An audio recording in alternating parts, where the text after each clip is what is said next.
All right, let's move on. 1 p.m. Eastern. And Bebsie's in. Bebsie's in on the Pats. Jacksonville Jaguars 2-12, 0-6 on the road. And New York Jets 3-11, 2-5 at home. And Birdie saying linebackers don't run block. MetLife Stadium, East Rutherford, New Jersey. Really nice week of weather, and that can change in some spots, but it won't change on the East Coast. 46 Fahrenheit, partly cloudy, 11 miles per hour. Let's take a look at what the market is offering here in Jaguars Jets bum fight. Jets opening up at -2 at -105 at bet 365. Moved half point to -2.5, -110. This total opened up under 41.5 at -115. It's now at -110. So a 5-cent move back to the over in this spot.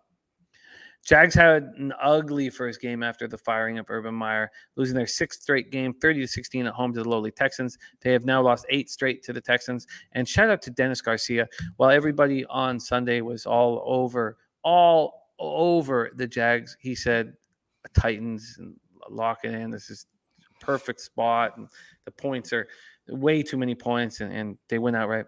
Trevor Lawrence was 22 of 38 for 210 yards, 0 touchdowns, 0 picks. James O'Shaughnessy caught 4 passes for 60 yards. Laquan Treadwell caught 6 passes for 57 yards. James Robinson had 18 carries for 75 yards and a touchdown. The issue was the defense could get no pressure on Davis Mills. 1 sack, 3 quarterback hits. Tyson Campbell did have an interception for 3 yards. Safety Rayshon Jenkins is in the air cast now. He was carted off the field in the first quarter. His season is over, so they lose him. Left tackle Cam Robinson left in the second half. He was replaced by Walker Little. He's listed as questionable this week. And Carlos Hyde, his season is over. He's placed on IR with a concussion. Jets come in off a 31-24 loss at Miami. They're dealing with a COVID outbreak. They were up 17-10 at the half. That's their first halftime lead of the year. All year, that's their first halftime lead. Zach Wilson was 13-23 for 170 yards, no touchdowns, no picks. Jamison Crowder caught 5 passes for 70 yards. Tevin Coleman had 8 carries for 50 yards. CJ Mosley's been so good this year when he's been healthy. All over the field, 14 tackles. Quincy Williams had 11 tackles himself. Ashton Davis had 8 tackles and a pick. Brandon Echols had the other interception returned at 20 yards for a touchdown. But the Jets managed just 1 sack and 4 quarterback hits, and Jets safety Elijah Riley was taken off the field on a backboard after injuring his neck. It looked bad. He was stabilized before he was removed from the field on a cart, but turns out everything's going to be okay. He's going to be okay. Defensive lineman Quinn Williams has a shoulder injury, and he left in the third quarter. So let's just take a quick look at what's going on with the Jets.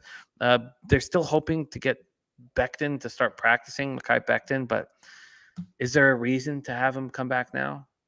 I don't think so. I think it's probably a safer play just to have him rest up for next season. Safety Sherrod Niesman is on the reserve COVID list as of Monday. Vincent Smith, wide receiver, was placed on the reserve COVID list as well on Monday. Elijah Riley, as we said, is in concussion protocols after that neck injury.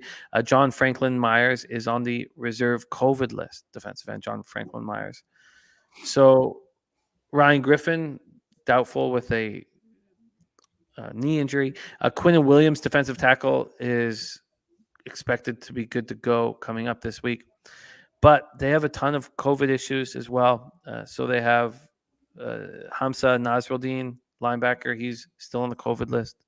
Folorunsu Fadukasi is also on the COVID list. And we'll see if more of that comes on because Elijah Moore was moved from the injured reserve to the COVID list. And, Justin Hardy still on the COVID list.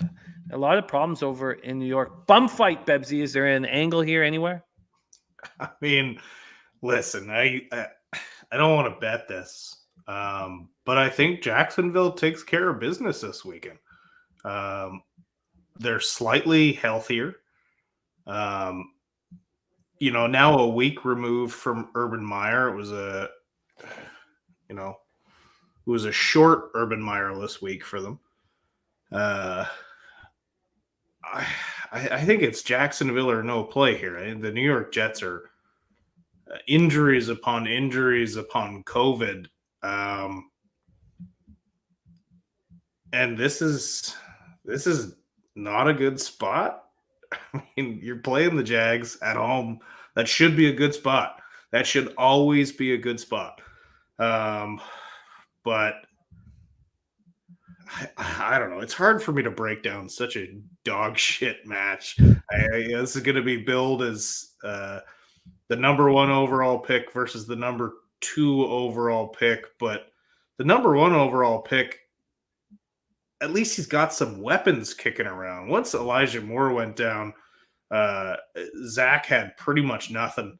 And I don't think that changes here. I think the Jags can put up points. I don't think the Jets can. Yeah, I think that probably makes sense. I think I'm just gonna stay far away from it, but Well, yeah, we don't need to bet the game. That's why we can move on. But it's just a shit match that will determine draft order for 2 players whose careers will, in all likelihood, be wasted. Rest in peace, picks 1 to 4. Yeah, there's my 2 cents. I don't think I have much else free on this one. we'll let Tasha lay it down. She says, "Don't waste money on games that don't matter." Viper says Jimmy won't be able to sleep if he doesn't bet this game.